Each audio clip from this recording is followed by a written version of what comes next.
Buffalo Bills freeze Miami's chances at the division, taking down the Dolphins 32-29 on Saturday Night Football. You are now listening to the Watering Buffalo podcast with your hosts, Justin Goddard and Andrew Chang.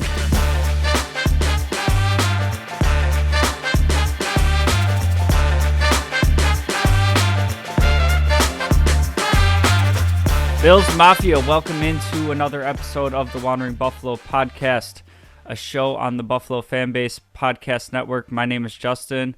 I will be your host for this evening. And this show is brought to you by 26 Shirts.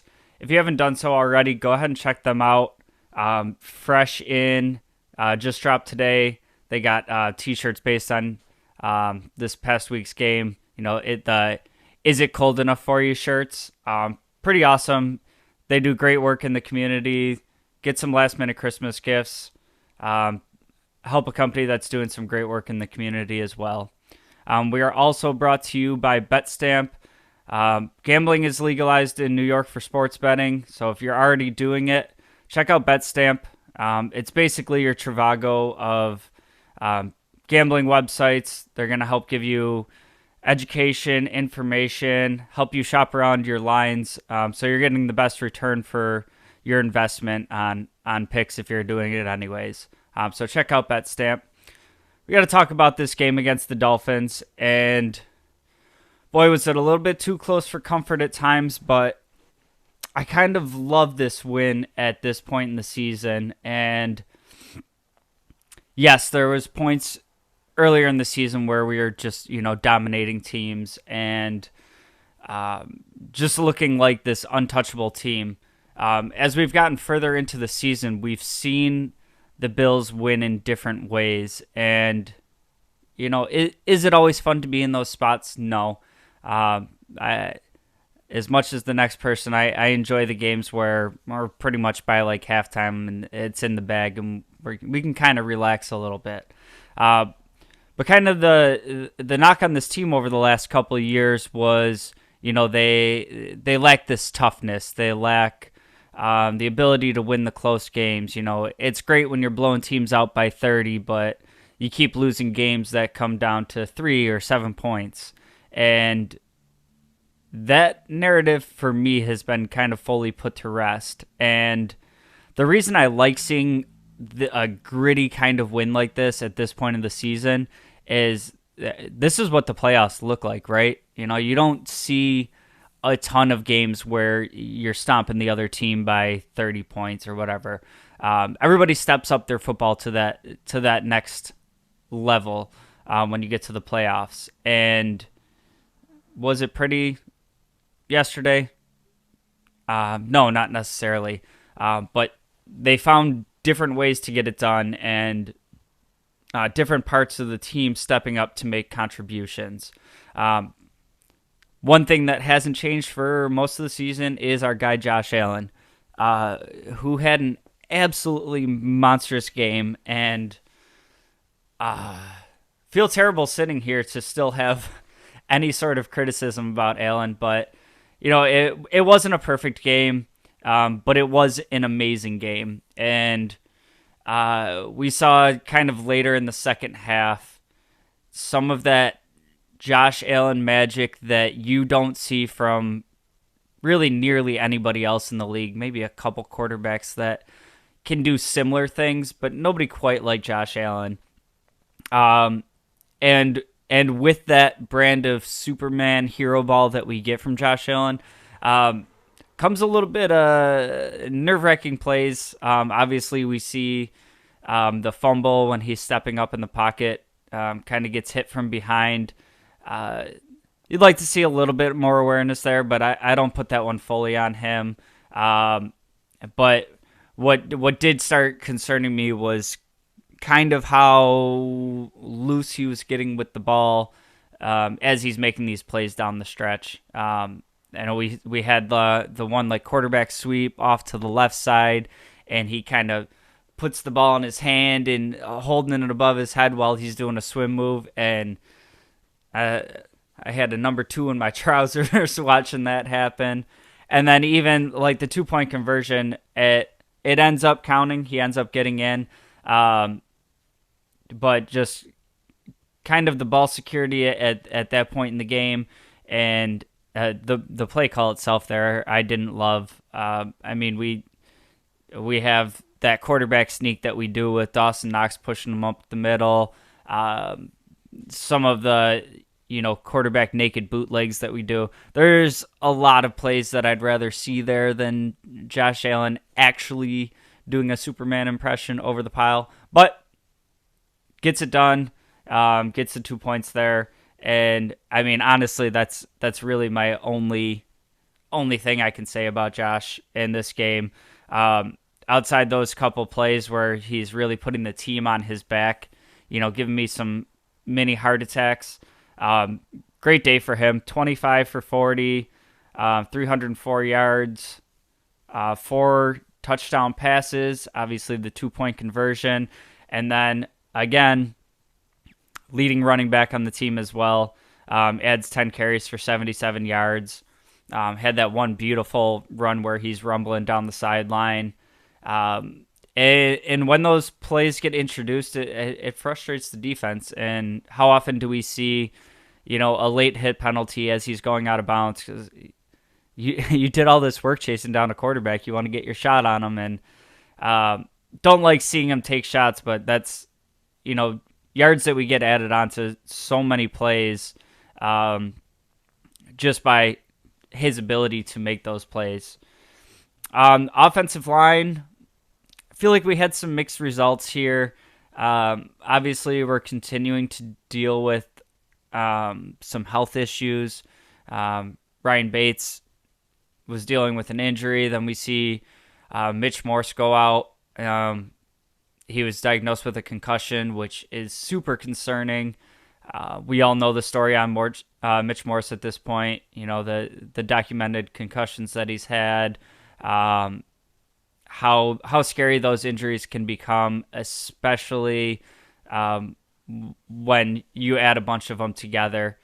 Overall, I think we did a pretty good job protecting Josh, but another game where didn't really see a ton opening up in the run game. Now, granted, they didn't do very much running in the first half. We kind of saw Singletary get a little bit more work in the second half as we were kind of killing the clock as the snow started picking up. But ends up being, for the running backs, 13 carries, 42 yards for Singletary, 5 carries for 34 yards for James Cook. And this is one of my biggest concerns as we head into the postseason. By the way, should have had that at the top of the episode. They did clinch a playoff spot with the win yesterday, so now I can with certainty say anything headed into the playoffs. I do have a bit of concern with our ability to establish the run, and then on the defensive side of the ball, we'll get to after the break, the ability to stop the run. I think this offense is very potent, is very good through the air. You have Josh Allen under center.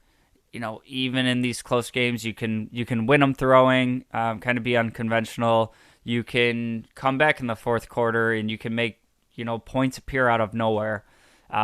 But just kind of some of that balance to be able to take the workload off of everything being Josh Allen. And I have to put part of this on the play calling because, like I said, we didn't really see a ton of it early. And I get it. We're prepared for the snow all week. That's not happening. You got a nice clear day. You want to come out and throw it.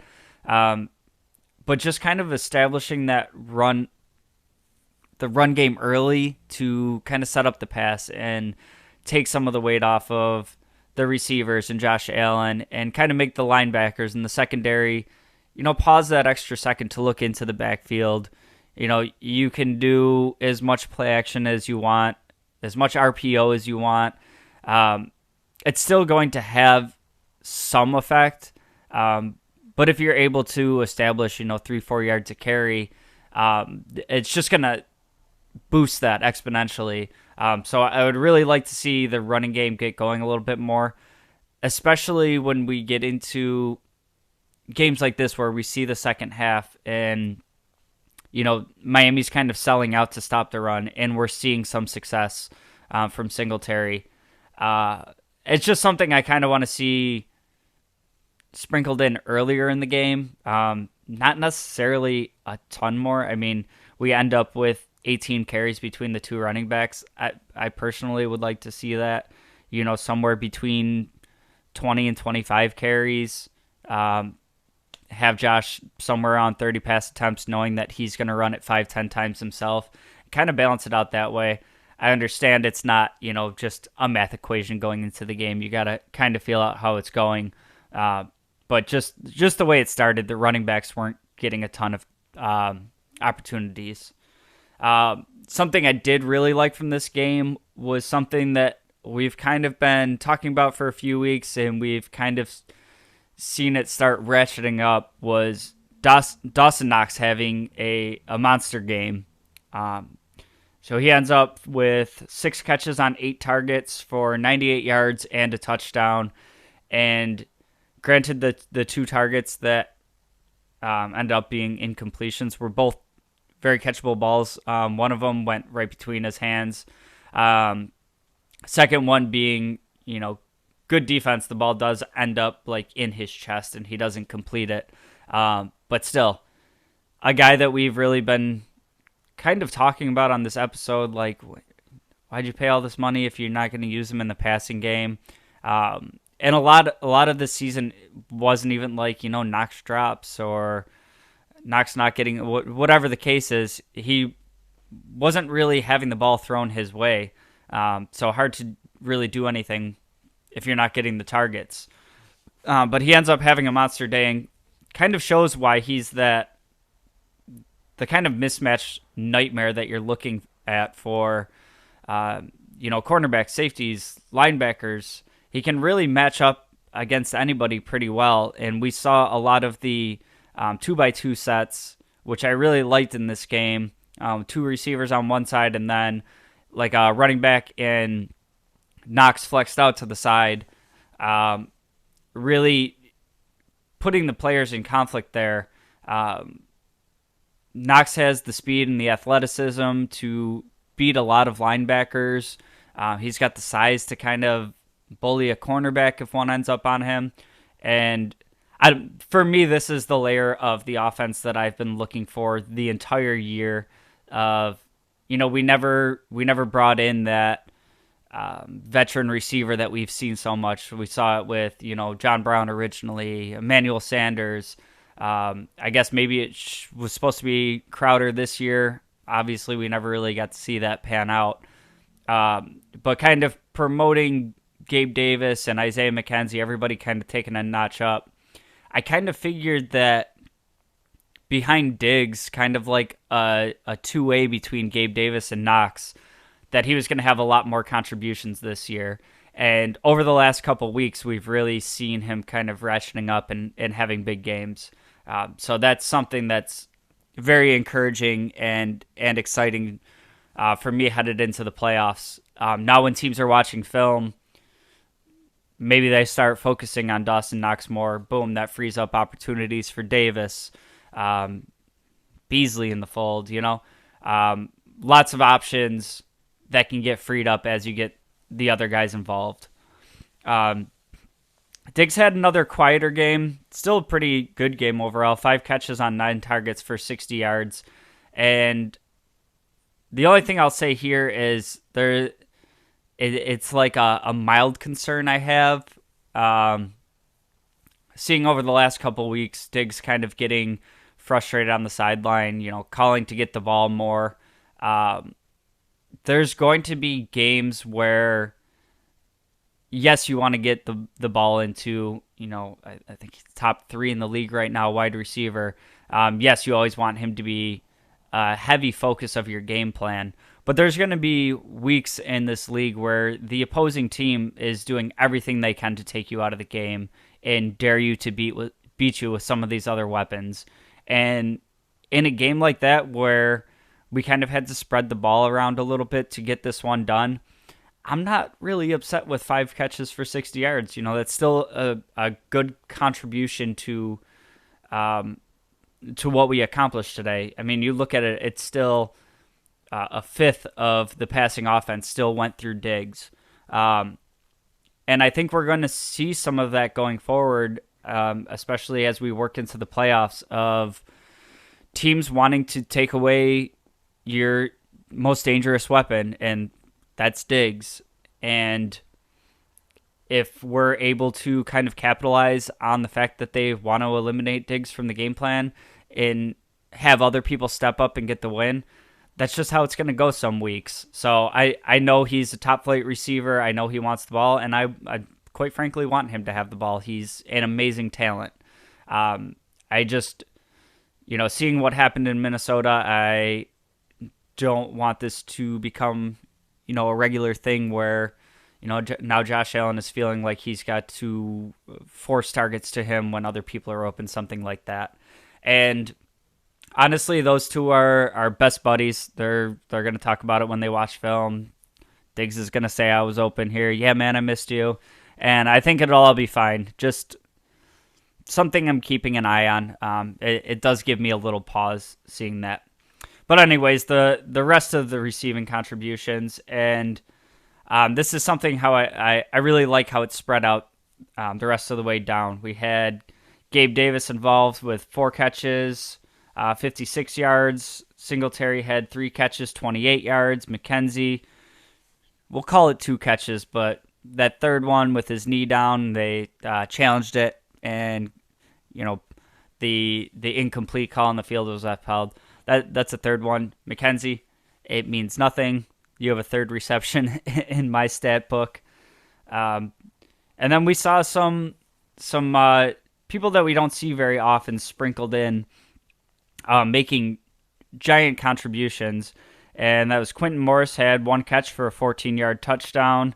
Nyheim Hines had 1 catch, 10-yard touchdown. James Cook had 2 catches. One of them was a touchdown. And then obviously B's back with the Bills, had 1 catch for 9 yards. And what I love about that breakdown of the bottom end of these receivers here is kind of the diversity of who got involved and just the range of what these touchdowns were. These are like red zone scores, and this to me shows a little bit of creativity of getting other players involved when the opposition kind of knows what you want to do and just throwing a different wrinkle at them. I mean, I believe it was Quentin Morris' first touchdown of the season.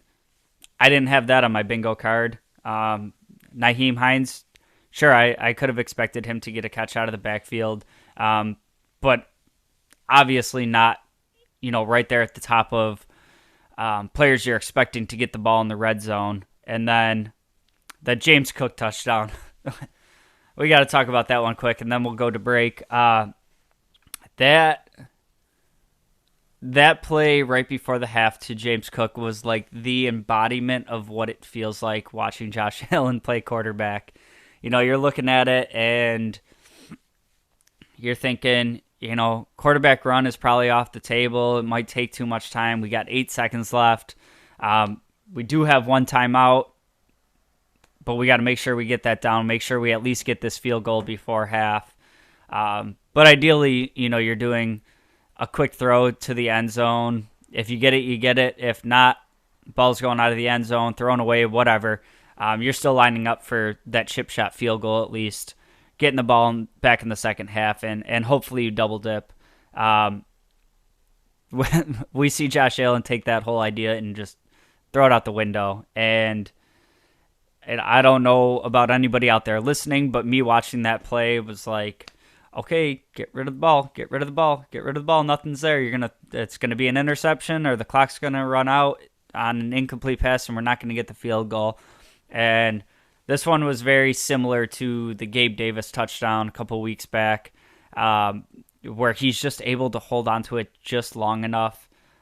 James Cook kind of works back to the ball, catches it falling down, and it's a touchdown. I mean, I I had it ready in my notes, like already in my head, ready to have that be one of my complaints about this game and leaving points on the table and needing to be smarter there. And you know what? This is just another notch in the belt for Josh Allen of me just not questioning what he does anymore.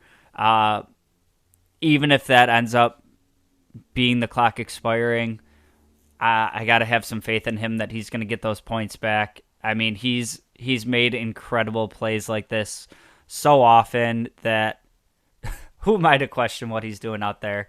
An amazing highlight reel touchdown, one that I'll be watching over and over again when I need a little pick me up. But yeah, great touchdown for Cook. It's great to see how hype he was.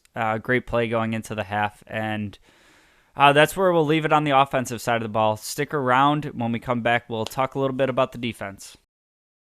Bills Mafia, it's your boy Justin from the Wandering Buffalo podcast here for our friends over at BetStamp. If you're not familiar with BetStamp, it is a line shopping app for all sports betting that's going to help you get the best odds when you're placing a bet. So think of BetStamp as like a Trivago or Expedia for placing bets. So it's going to search across all the major betting platforms and make sure you're getting the best odds. So if you're going to be doing sports betting anyways, why stick to one gambling app when you could get better odds going across multiple platforms? You want to make sure you're getting the most return on your investment. BetStamp also lets you track all your previous bet history, see what's working for you, what's not working, what trends may be emerging.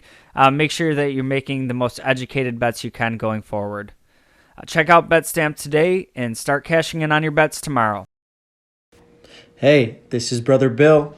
Now back to the show. Bills Mafia, welcome back in, and thank you again for joining me on today's episode of the Wandering Buffalo podcast. We're going to come back. I'm going to start off talking about the defense here, and kind of for me, a little bit of a mixed bag defensively today. And this is where it's sometimes difficult to deal with the Buffalo Bills kind of bend but don't break defense, because they gave up a ton today, over 400 yards. Just looking at the amount of yards we gave up rushing, we gave up 188 yards on the ground, and a lot of those in really big chunks at bad times. And considering the opponent being the Dolphins and how much they've struggled to run the ball with consistency this year, honestly, their offense kind of functions similar to the Bills. You know, a lot through the receivers, and just not a ton being contributed on the ground. And to me, it looked like they had this real serious game plan expecting the snow, and the snow didn't happen. They were like, well, we're doing it anyways. And kudos to them, because it was working, and there wasn't a ton that the Bills could do to contain it. Now, with the mixed bag there, I do have to give some credit to the defense, because they were put in quite a few bad positions in this game that they were able to do their job and get the defense back off the field. The specific sequence that comes to mind for me is they're able to hold the Dolphins to a 3-and-out. We take the roughing the kicker penalty on Cam Lewis. They have to come right back on the field. Defense holds them again. I believe that's where the Josh Allen fumble in the pocket happened. Like 1-2 plays later, defense come right back on the field, and then they're able to hold them 3 straight downs again.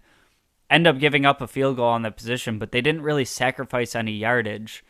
So they really did step up in moments that they had to. Just some really tough stuff along the way. And I think part of the ground game with this Bills regime is almost like by design, of, you know, kind of daring them to run the ball at you and take away the other team from wanting to throw it because they're having so much success on the ground. Because when you think about just absolutely historic games running the ball, and you're talking like 250. Well, if your offense can go out and throw for 400, like you're still in pretty good shape. So I think it is partially by design. When you're going against a team with receivers like Tyreek Hill and Jalen Waddle to get what you guys want on the ground. Like, I don't want to cover that guy 40 yards down the field. That being said, I don't think it's built into the system to be allowing them to rip off 40, 50, 60 yards runs like we saw from Raheem Mostert. And I don't know. It's the most frustrating kind of football to watch when you're constantly getting beat on the ground. But did enough to come away with the victory here. And I thought the defensive line had an okay game today. Overall, the whole defensive unit really struggled with missed tackles. I saw one with Epinesa down the sideline, just kind of like chopping at Mostert. I don't know. The run game was tough for me in this one. I do think the defensive line was able to apply a good amount of pressure to Tua when he was throwing it. But this offense is also predicated on getting the ball out very quickly. So I thought Tua did a good job of that. I thought the defensive line was getting there pretty quickly, but the ball is already gone. So it's just kind of trying to force him to make decisions faster than he wants to and make mistakes. We didn't really see mistakes from Tua. But I thought, another game without Von Miller, it's not like the pass rush disappeared altogether. My standout from this unit today was Shaq Lawson.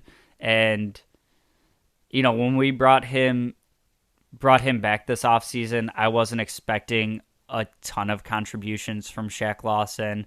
He had that great year with Buffalo, kind of bounced around a little bit, didn't really do a ton, but he's easily been the third best defensive end on this team, and that's, behind Von Miller and a very recent first-round pick in Greg Rousseau. I know Shaq Lawson was a first-round pick himself, but a little bit longer in the tooth. But he contributes a sack in this game. He had at least one batted pass, I think, two. And I don't know, man. He plays such sound football. He's always where he's supposed to be. He brings some juice. And personally, I love when him and Jordan Phillips are on the field together. Obviously, Phillips has been injured for a couple weeks now.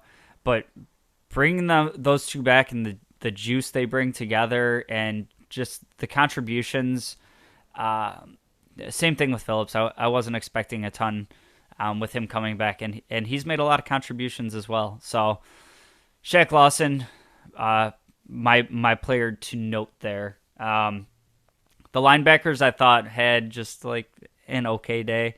I think this starts with the defensive line up front and bleeds into the linebackers on our inability to stop the run. I thought it was a day that the linebackers weren't playing very free, like we've seen a lot this year.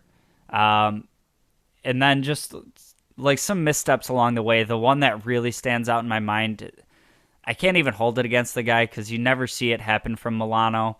But there was the play from Mostert along the sideline that Milano's like over there. He's kind of in position, and like Mostert makes this beautiful cut up field back to the inside, and like Milano didn't even like dive for the tackle or like he just got like frozen in place and didn't even respond.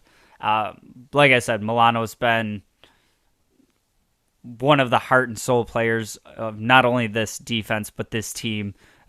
He gets a couple passes for me, but that one was just a little scary to see. But overall, like I said, I think they had an okay game. We're used to kind of highlighting the linebackers, and I don't think this was their best game.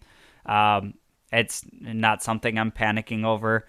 I think these things happen. I think Miami came in with a good game plan to do what they wanted to do today, and we were kind of on our heels reacting to it, and looked a little bit better in the second half, in particular against the run game.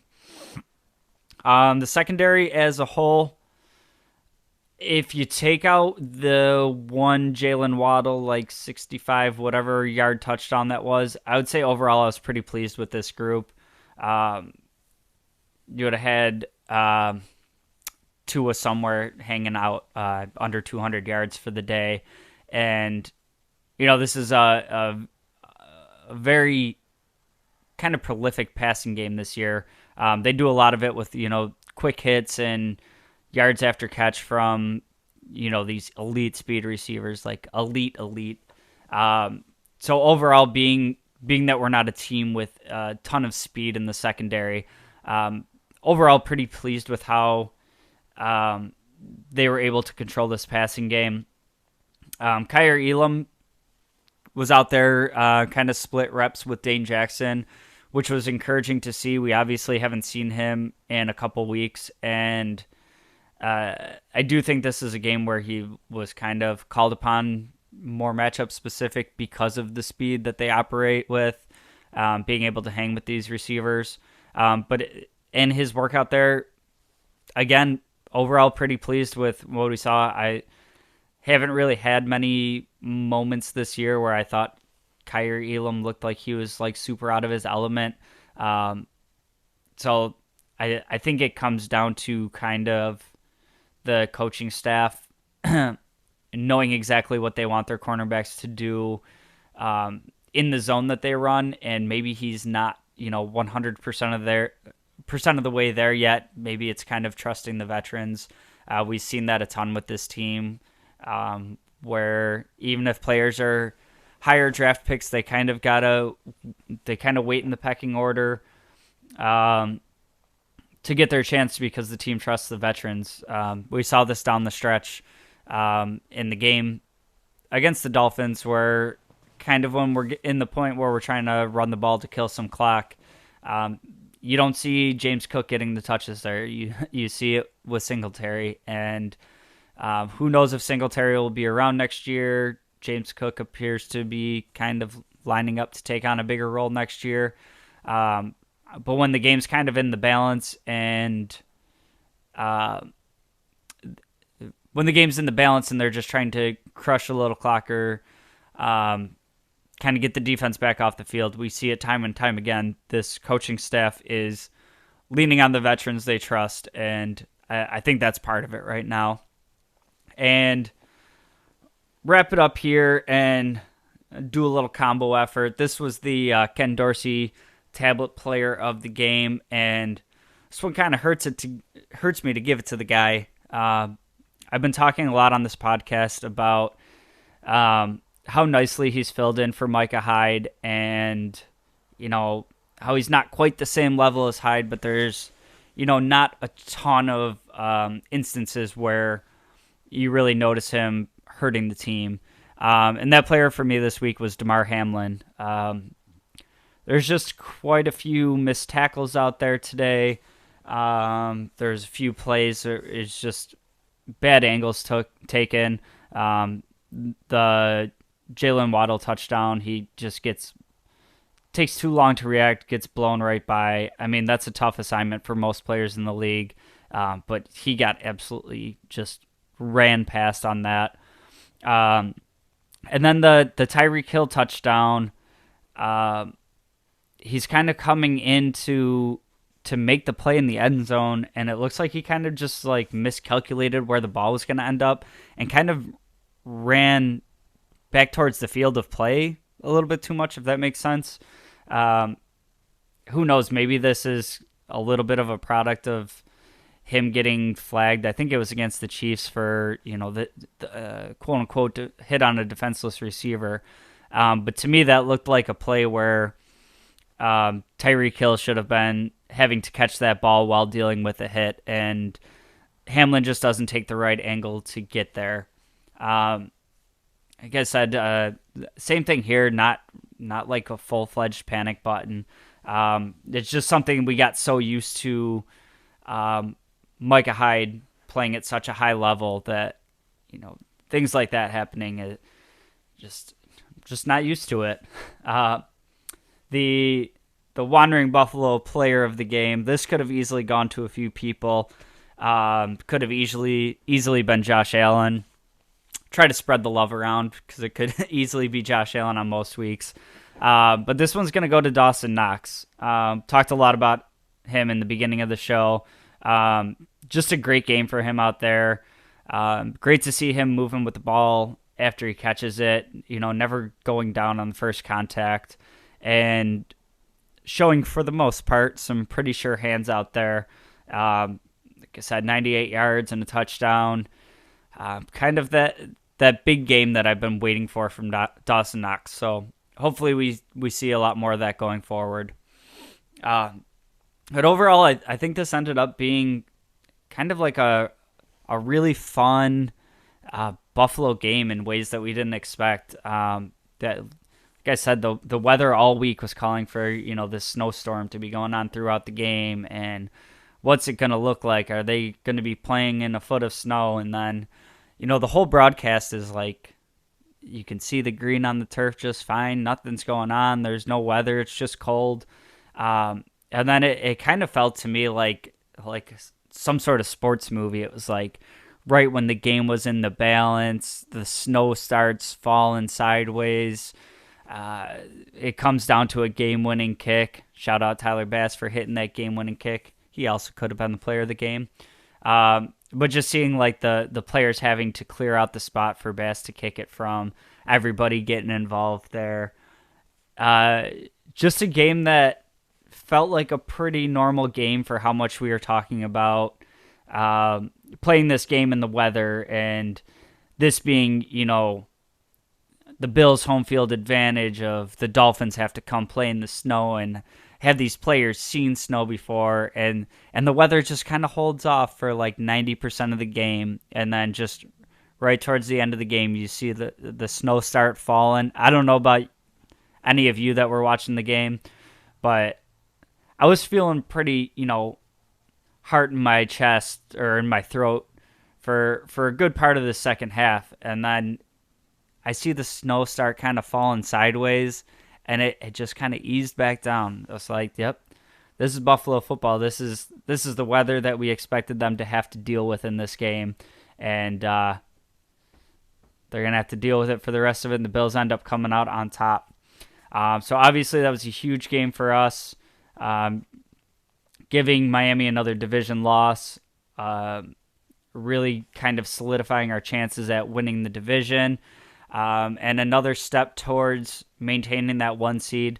They are in the driver's seat for that 1 seed. So as long as we keep winning games, we're going to be playing these playoff games in Orchard Park. We'll see what shakes out with the rest of the weekend and what that means for the 1 seed. Coming up next for the Bills, we're taking on the Chicago Bears. Should be a real exciting game. We'll see what happens. Justin Fields, super dangerous running quarterback. It'll be an interesting game to see how the two teams match up. But that's going to wrap it up today. Thank you again for joining me on this week's episode. If you ever want to get involved with the show, you can hit me up on any social media at jgods22. You can send any messages to the podcast if you have any questions, anything you want to talk about on the show. And if you've made it this far into the episode, I thank you again. Go ahead, like, share, subscribe, click all the notification buttons. We have new episodes coming out every Monday. I want to make sure you don't miss any of those. It's time, Bills Mafia. We're headed to the playoffs. We got a few games left to get right before we head in. So remember these fun wins, because these are going to be the stories we tell years from now about games leading up to the Bills Super Bowl run. That's going to do it tonight. Thank you again for joining me. Go Bills!